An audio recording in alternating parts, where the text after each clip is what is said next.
Hello everyone. I hope you all are doing well. I Jyoti welcome you all to RKP online classes. In our previous video we have studied about part 1 of our unit 8 and today we will be continuing with part 2. And this part 2 will it will give us an account of the biographical sketch of Maria Sharapova. Everyone knows what is biographical? We have two words. One is autobiography and the second word is biographical. Autobiography is the biography of a person written by the person himself. Clear? Like if we talk about Wings of Fire. Wings of Fire is an autobiographical account of Mr. APJ Abdul Kalam because he had written about his life in his book. But if we talk about this part, it is biographical sketch. That means Maria Sharapova has not written it herself, rather it has been written by some other person. So in this part, we will be seeing how Maria achieved the success, how she reached to the top of the world when it comes to the world of tennis. And how can a person reach to the top? Obviously, it requires rigorous efforts, rigorous work, you have to work hard. That means day and night. You have to work just for achieving that particular aim of your life. Along with this, sacrifices are also involved in the journey of the person who is in the journey to reach to the top. I hope it is clear. So everyone, open your book at 104, page number 104 of your Beehive book. We have part 2, Maria Sharapova. So here we are given a brief introduction about her. In before you read, it says, a Russian girl, Maria Sharapova, reached the summit of women's tennis when she was barely 18. Means she was only 18 when she managed to reach to the top of the women's tennis. As you read about her, see if you can draw a comparison between her and Santosh Yadav. So at the end of the video, we will be drawing a comparison between Santosh Yadav. Who was Santosh Yadav? She was a girl, she was a mountaineer. She was the only youngest woman to reach to the top of Mount Everest, that too twice. Clear? We all have studied about this in our previous video. And in this video we will be studying about Maria, and at the end we will be drawing a comparison between the two. So let's start with our paragraph number 1. I hope all are ready with the books and the pencil at page number 104, and we will be starting our first paragraph. So everyone, look into your books. There is something disarming about Maria Sharapova, something at odds with her ready smile and glamorous attire. Here we are told that there is something in her character. First thing we are told, she is always having a ready smile. Means she welcomes everyone with a smile. It gives us the look as if she is a happy-go-lucky type of person. Means always happy. And she also has a glamorous attire. What is attire? Attire is the clothes that you are wearing. It can be a uniform, it can be any dress or any suit that you are wearing, be it coat, pant or anything else. So we are told that she has a glamorous attire, but we are not giving any details about the attire that is being talked about over here. And we are told that apart from these things, there is something which is likable in her character, which is exactly opposite, which is at odds with. So at odds with means is exactly opposite to her smile and her attire. And what is that something which is likable or which is disarming? Let's see further. And that something in her lifted her on Monday, 22 August 2005 to the world #1 position in women's tennis. And that one thing which is specific about her, which is her individuality reflects from that specific quality of Maria, and that only quality of her allowed her assisted her in achieving the summit, means in achieving the top position in women's tennis. All this happened in almost no time, means one could not guess when things happened, means they just kept on happening. One could not realize that it is taking time, or there is a huge difference between the occurrence of the events that are happening. Poised beyond her years means, beyond means something which is apart from that, which is at excess, which is beyond the limits. So here we are told that poised beyond her years, the Siberian-born teenager took just 4 years as a professional to reach the pinnacles. Means she was really calm. Her personality was quite different from others. She was welcoming.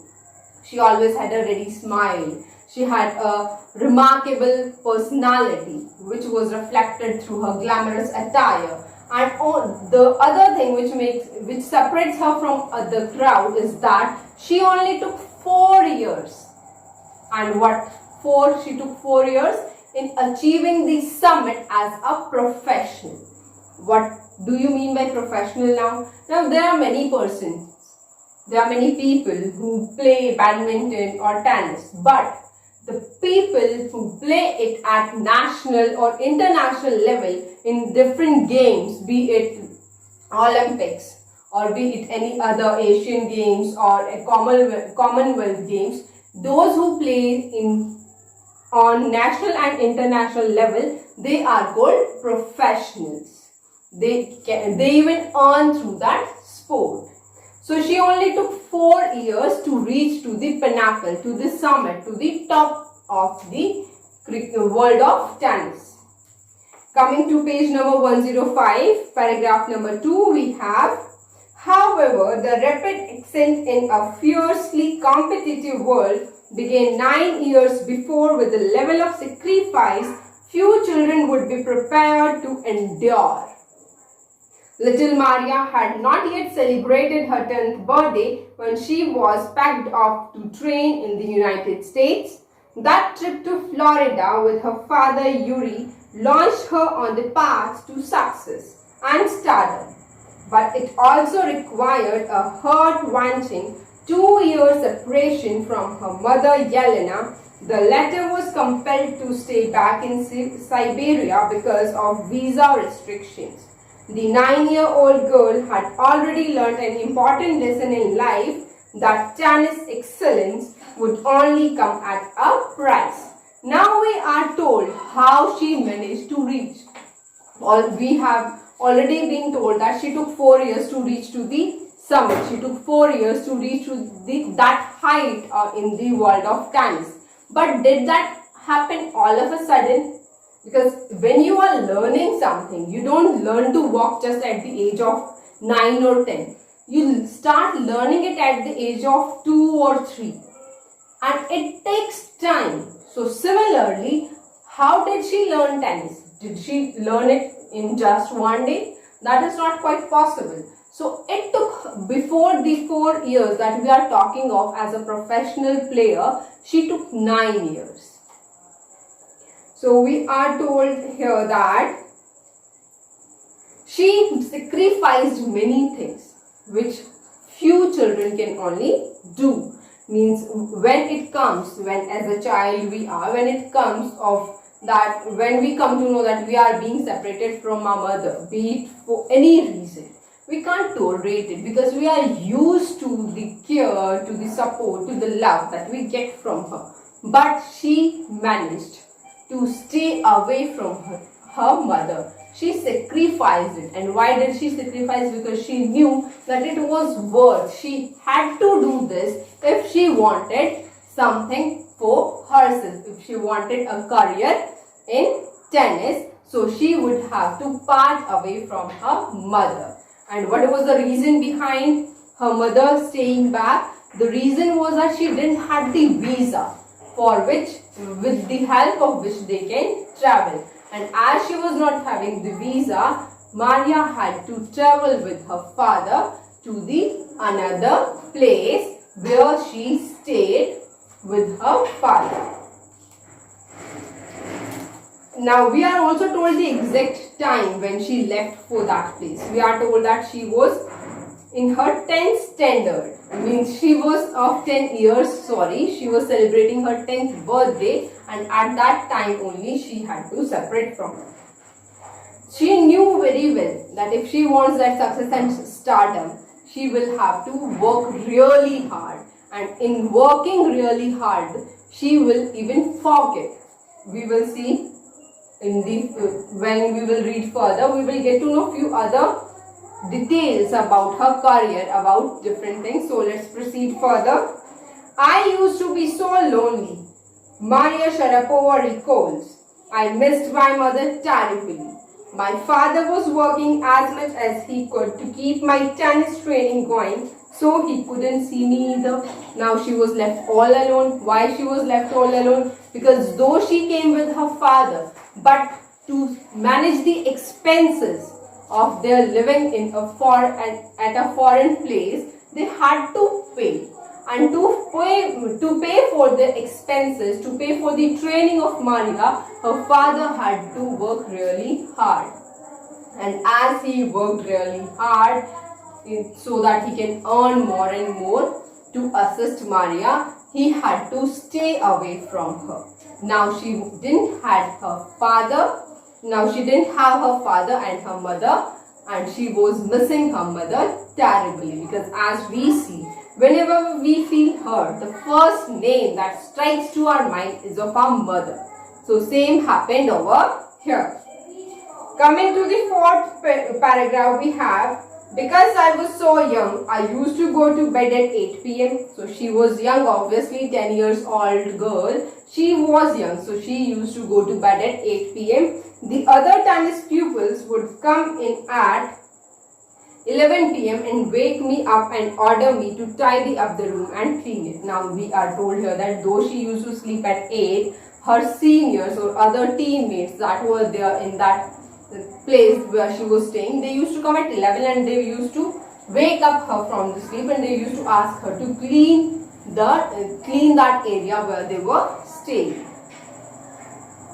Now what is this called? Because was not her duty to clean that place. Means they were bullying her, and bullying someone, it is called ragging in a sense. So they used to do her ragging, they used to bully her. And there are several reasons of bullying others. One can be for your own fun, you are bullying others, or you want that the other person should not reach the success that person wants. So we pull the legs of others.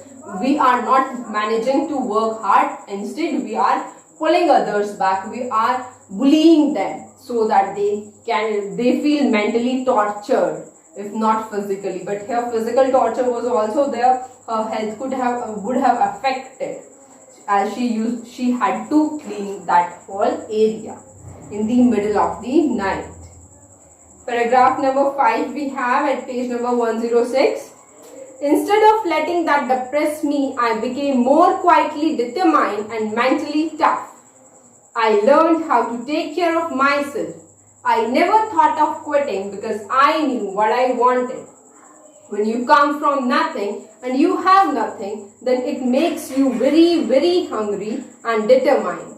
I would have put with much more humiliation and insults than that to steadfastly pursue my dream.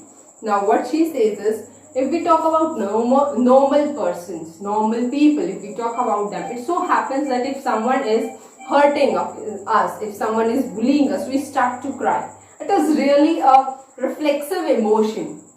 We feel hurt, that is the stimulus, and we start crying, that is our reflexive action that happens to the stimulus. So here we are told that it was not so with her.